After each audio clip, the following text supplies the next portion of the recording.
Olha só, ainda sobre o presidente americano Donald Trump, ele defendeu o ex-presidente Jair Bolsonaro em um post em sua rede social nesta segunda-feira. Quem chega com mais informações sobre o que escreveu o presidente Donald Trump é o nosso correspondente nos Estados Unidos, Eliseu Caetano, que chega com mais informações. Eliseu, bem-vindo, boa tarde a você.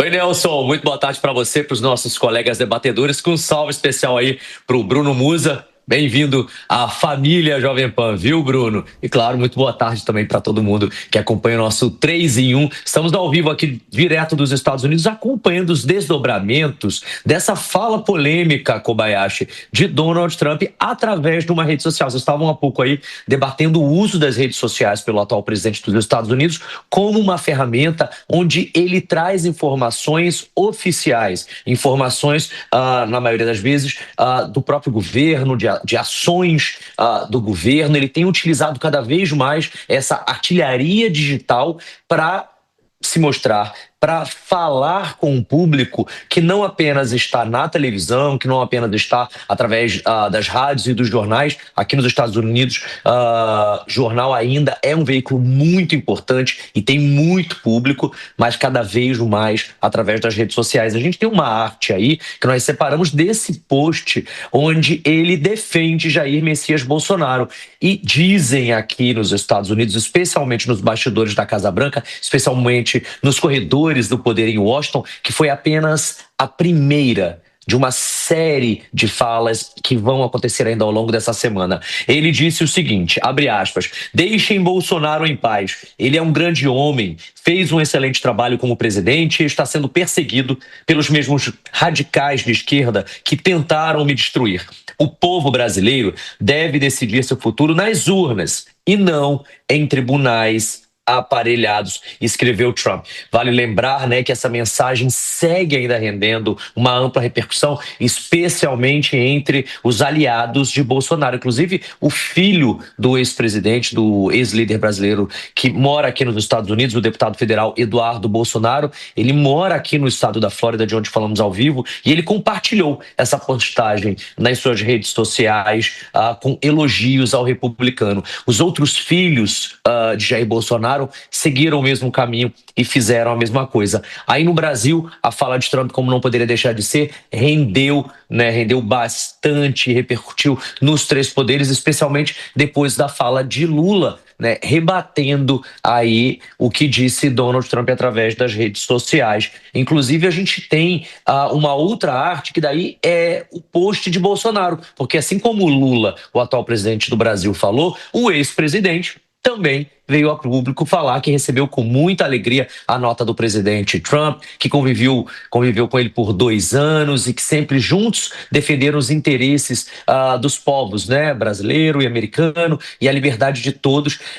Disse ainda que esse processo ao qual ele responde é uma aberração jurídica, a lawfare, e que essa perseguição política já é percebida por todos de bom senso, e terminou nessa mensagem dizendo: sua luta por paz, justiça e liberdade ecoa por todo o planeta. Obrigado por existir e por nos dar exemplo de fé e de resiliência, obviamente se referindo aí ao atual presidente dos Estados Unidos, Donald Trump. Agora, como eu estava dizendo, Nelson, aqui nos Estados Unidos já se fala bastante que essa foi a primeira intervenção pública direta de Donald Trump com relação a Jair Bolsonaro, que uma série de outras falas e postagens estariam previstas para acontecer ao longo dessa semana, e claro que isso já mexe com a base bolsonarista aqui nos Estados Unidos, já fala bastante com a base bolsonarista aí no Brasil, e claro, mexe também com os ânimos, com os brios, né, daqueles que são contrários, que fazem oposição tanto a Donald Trump quanto a Jair Bolsonaro aí no Brasil. A gente vai seguir daqui acompanhando absolutamente tudo que está acontecendo nesse universo Lula-Trump e também Jair Bolsonaro, porque outros países devem entrar no circuito para falar a respeito, como ainda há pouco a gente estava falando aqui sobre a questão da África do Sul, porque Trump falou que os países que se alinhassem ao Brasil no BRICS seriam sobretaxados, né? 10%, saindo dali daquela taxa de 1,97%, 1,27% para até 10%, e daí a África do Sul falou, não, nós não somos contra os Estados Unidos. Parece que nesse quesito Bolsonaro também vem chumbo grosso por aí, por parte de outros países e também defesa por parte de outros países, alinhando os interesses com Bolsonaro e com Trump. A ver, acompanharemos. Agora um outro assunto, Eliseu, que eu quero tratar com você é a respeito do outro universo, o universo Donald Trump e Elon Musk, que parece tem novidades envolvendo a criação de um partido aí nos Estados Unidos. Explica pra gente. Nelson, haja novidades, viu? Por aqui na Casa Branca o que se diz é o seguinte: Donald Trump tem uma estratégia de lançar por dia entre 10 a 15 notícias para evitar que a gente se aprofunde muito nos assuntos. Mas ele mal sabe que aqui na Jovem Pan a gente discute absolutamente tudo que é notícia, tudo que é relevante, né? Especialmente aqui no nosso 3 em 1. Pois então, os dois melhores amigos de infância que juraram ali em 2024 amor eterno, fizeram uma aliança ali naquela campanha de Donald Trump na tentativa de se reeleger aos Estados Unidos, rendeu, né? Esse ano Donald Trump deu a DOGE, a agência governamental, que tentou desinchar o tamanho da máquina pública norte-americana para Elon Musk, dono da Tesla, dono do X. Pois então, eles brigaram tem 5 semanas. Desde então, vem se degladiando nas redes sociais. E Elon Musk anunciou nesse final de semana a criação do Partido América, que é uma nova força política, segundo ele, com proposta de romper o sistema bipartidário dos Estados Unidos. Vai lembrar que aqui nos Estados Unidos tem outros partidos, não apenas democrata e republicano, né? Mas o sistema é dominado, digamos assim, por esses dois.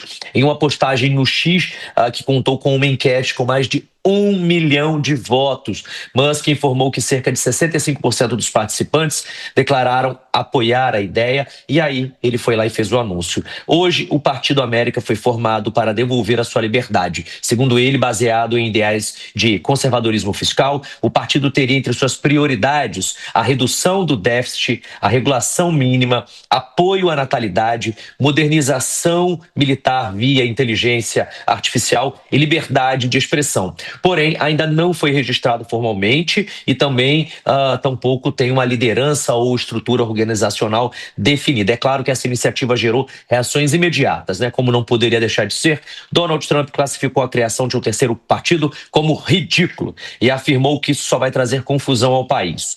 Ele ainda diz que terceiros partidos nunca funcionaram e acusou Musk de estar fora dos trilhos, que ele está sendo um verdadeiro desastre, sugerindo que a motivação de Musk seria política e visaria apenas punir aliados que o abandonaram. Aliás, os investidores aqui nos Estados Unidos estão apreensivos, viu? As ações da Tesla, da empresa de carros, da montadora de carros de Elon Musk, caíram entre 7% e 8%, refletindo o temor do mercado com a dispersão do foco do empresário entre política e também negócios. Também está acontecendo uma pressão interna, Nelson. A gente não pode deixar de falar que autoridades como o secretário do Tesouro Scott Bessent, além de assessores, investidores, pediram que Musk concentre-se em suas empresas ou explicite aí sua estratégia, caso ele de fato queira entrar na política americana. Perfeito. Eliseu Caetano, diretamente dos Estados Unidos, com todas as informações envolvendo o presidente americano, Donald Trump. A gente se encontra aqui na programação da Jovem Pan. Eliseu Caetano, por aqui, deixa eu render esse assunto do fim para o começo de novo, Alan Gani. Vamos lá.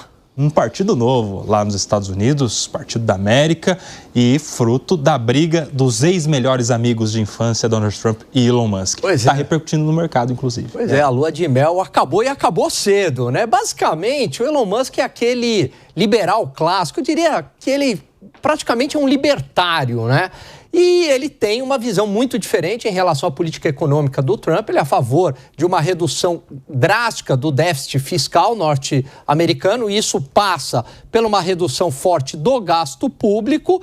E o Trump acabou de aprovar um pacote de trilhões de dólares que aumenta o déficit, aumenta a dívida a médio e longo prazo. E o Elon Musk foi às redes sociais, criticou duramente, disse que se passasse aliás, anteriormente ele já tinha dito que se passasse seria o fim dos Estados Unidos. Na hora que foi aprovado, aí ele falou game over, acabou. Então, basicamente, é uma visão diferente, principalmente relacionada a economia, e o Elon Musk aí procura uma terceira via nos Estados Unidos. Bruno Musa, explica pra gente por que essa cisão, essa briga, essa diferença agora entre o Elon Musk e o Donald Trump. Tem dinheiro envolvido? Quais são os interesses aí que não estão sendo atendidos? Vamos lá, eu acho que vamos tentar fazer uma análise de fora. Assim como o Alan falou, eu me considero um economista libertário, e aí eu acho que eu consigo falar com uma certa propriedade da causa em si, né? Aqui no Brasil, quantos partidos nós temos aqui? 30 e... Muitos, dezenas. É impossível você ter 30 e poucas ideologias. Você tem ali, na verdade, pessoas ou partidos parasitando em cima do dinheiro do pagador de imposto, no geral. Quando você está falando lá nos Estados Unidos que você tem o partido republicano e democrata, você tem, de fato, o partido libertário, mas ele é inexpressivo nas eleições. Então, quando você tem uma pessoa com o Elon Musk, se ele de fato vier hoje, por exemplo, ele postou a favor do Bitcoin, que é totalmente descentralizado, etc. Se você tiver o partido democrata, republicano e libertário, eu vejo três ideologias diferentes. Os democratas mais à esquerda, os republicanos mais à direita, mais intervencionista. Não adianta dizer que não, eles são intervencionistas. Então, você também pode ter um populismo mais à direita, como de fato nós vemos em algumas ações do próprio Donald Trump agora. E protecionista também, né? Com essas medidas. Exatamente. E se ele realmente se concretizar como um libertário, realmente você tem um terceiro ponto ali com uma expressão muito grande.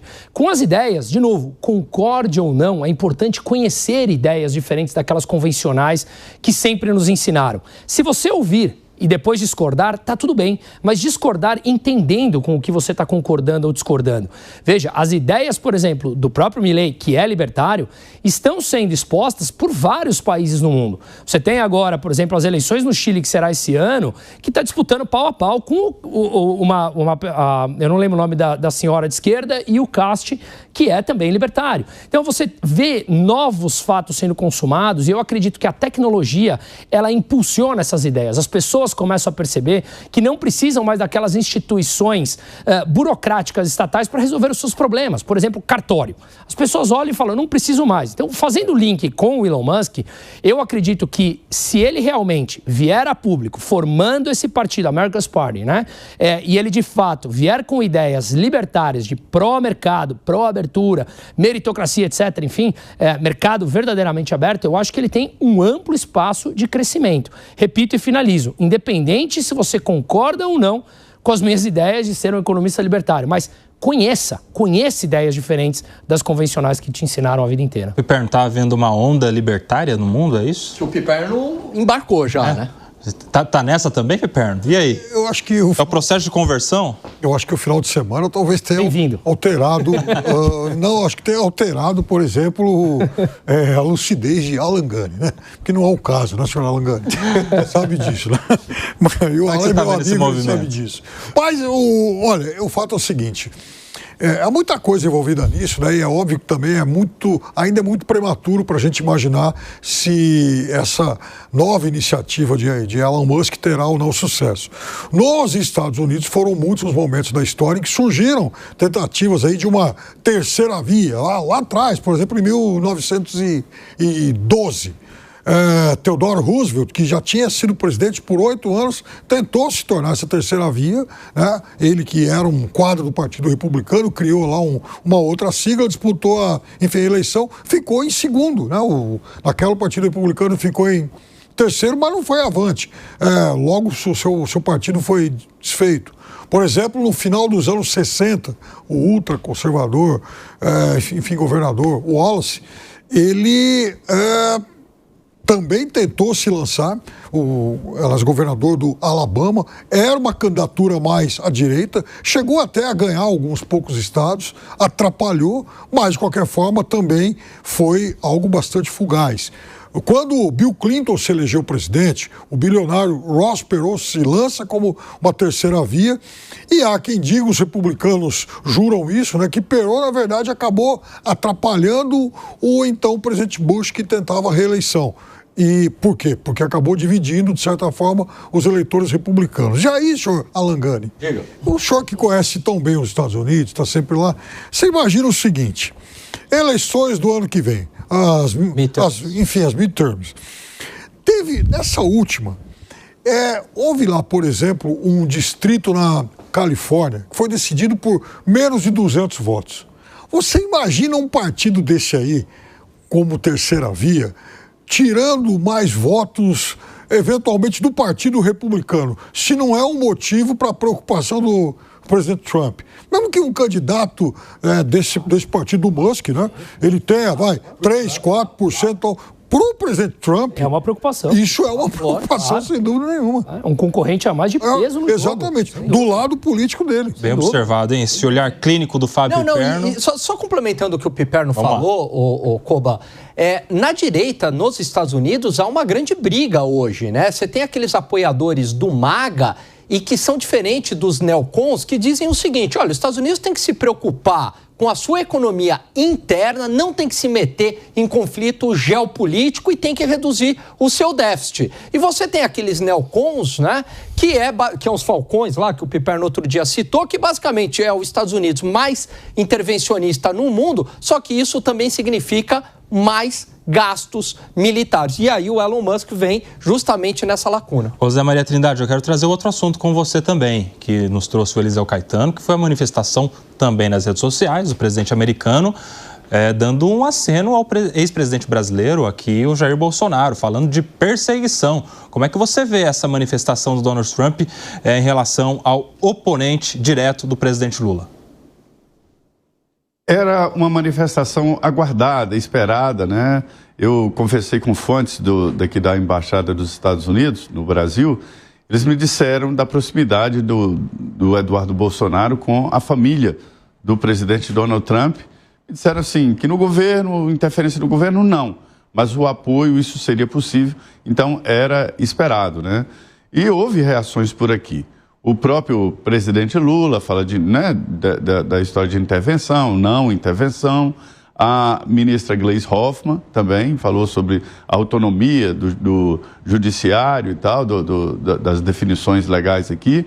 E o líder da minoria, o tenente-coronel Zucco, ele disse agora há pouco o seguinte, que é um alerta geral mostrando que não se trata mais de um assunto doméstico, mas de um assunto internacional e que outros países devem se manifestar e que será um assunto discutido fora do Brasil.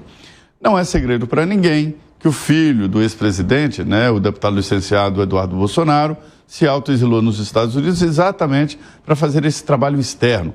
Me dizem integrantes ali do grupo de que é muito difícil lidar com a situação aqui internamente. Os advogados dizem que fazem uma defesa jurídica, mas que entendem que é uma defesa necessária, não se pode ficar sem um advogado, mas que está de uma maneira inerte, ou seja, não muda muito essa defesa jurídica. E era preciso uma defesa política. A defesa política que veio através do projeto de anistia, aí eles entendem que não é possível, isso também já está anulado. Porque se houver a aprovação de um projeto de anistia no Congresso, será uma anistia setorial para os que entraram ali, quebraram os prédios do Congresso e do Supremo, né? E não uma anistia tão geral que possa englobar o ex-presidente Jair Bolsonaro. Então a expectativa é essa mesmo, que isso se transforme num assunto de debate internacional. E sobre o Elon o presidente norte-americano Donald Trump e o Elon, eu vou para uma frase muito objetiva do Lúcio Flávio, que era um bandido brasileiro que se envolveu ali no Esquadrão da Morte e viu que tinha uma zona cinzenta. Aí ele falou a famosa frase, né? Polícia é polícia, bandido é bandido. Eu entendo o seguinte, político é político, empresário é empresário. Eu acho muito perigoso o empresário se envolver na política, porque a política tem lado, consumidor não. E o Donald Trump, hein, seria o político ou o empresário, afinal de contas, nessa história, Zé Maria Trindade? Pois é, ele é político, virou político. Então a cabeça dele está na política, de fazer a gestão dos Estados Unidos. E ele entendeu que a gestão, esse tarifaço, acabou atingindo os negócios do Elon Musk. E aí, meu amigo, mexeu no bolso, é ainda a parte mais frágil do corpo humano, né? A parte mais frágil do corpo, é isso aí. Agora eu quero sua opinião também, Alan Gani, sobre essa manifestação do presidente americano em relação ao Jair Bolsonaro. Está falando que está acompanhando os ataques a Bolsonaro, está atribuindo aí uma perseguição política a ele. E uma outra questão, você acha que isso tem a ver, essa manifestação do presidente americano, tem a ver já com as ações do Eduardo Bolsonaro lá nos Estados Unidos ou não necessariamente? Não, eu acho que tem sim, reforça inclusive. Agora, já começa muito antes, para falar a verdade. Durante a campanha, o presidente do Brasil, o atual presidente do Brasil, ainda durante a campanha eleitoral de Donald Trump, se posicionou a favor da Kamala Harris, dizendo que se Trump voltasse à presidência, seria a volta ali do fascismo. É uma frase evidentemente muito forte. É claro que Donald Trump vai se posicionar contra o presidente Lula. Além do que, tem toda uma afinidade mais ideológica, programática em relação a Jair Bolsonaro. E com certeza, o trabalho que vem fazendo Eduardo Bolsonaro junto a algumas lideranças no Congresso, junto ao Partido Republicano, surte algum efeito. E aí a esperança, né, de Jair Bolsonaro é que haja uma espécie de pressão jurídica por esse ambiente internacional colocado por Donald Trump.